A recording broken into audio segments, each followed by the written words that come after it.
নমস্কার বন্ধুরা, আজকে আমি দেখাবো শিউলি শুক্তো। এটি বানানোর জন্য প্রথমেই আমি নিয়ে নেব শিউলি পাতা। এরপর আমি সমস্ত সবজি কেটে ধুয়ে নিয়েছি। এরপর শুকনো খোলায় এই মশলাগুলো ভেজে গুঁড়িয়ে নেব। এবারে কড়াইতে বেশ খানিকটা তেল দিয়ে দেব ও বড়িগুলো ভেজে নেব। শিউলি পাতাগুলোও ভেজে নেব। কেটে রাখা সবজিগুলো সব ভেজে নেব।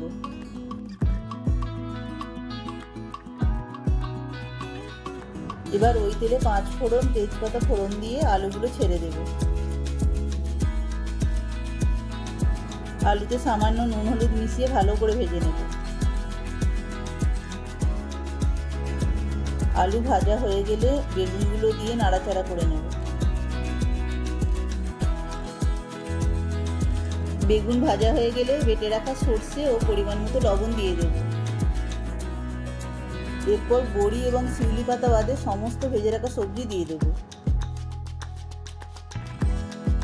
এরপর ভালোভাবে নাড়াচাড়া করে সামান্য জল দিয়ে অল্প চিনি দিয়ে দেব। এরপর কিছুক্ষণের জন্য চাপা দিয়ে রেখে দেব।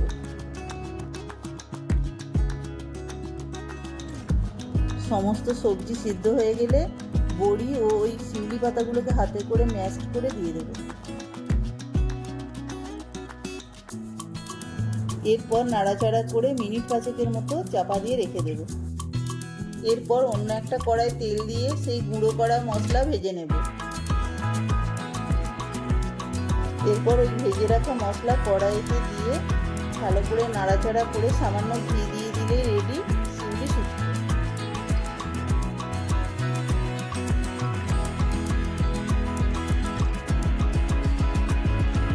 ভিডিওটি ভালো লেগে থাকলে একটি লাইক দিয়ে দেবেন ও চ্যানেলটি সাবস্ক্রাইব করে দেবেন।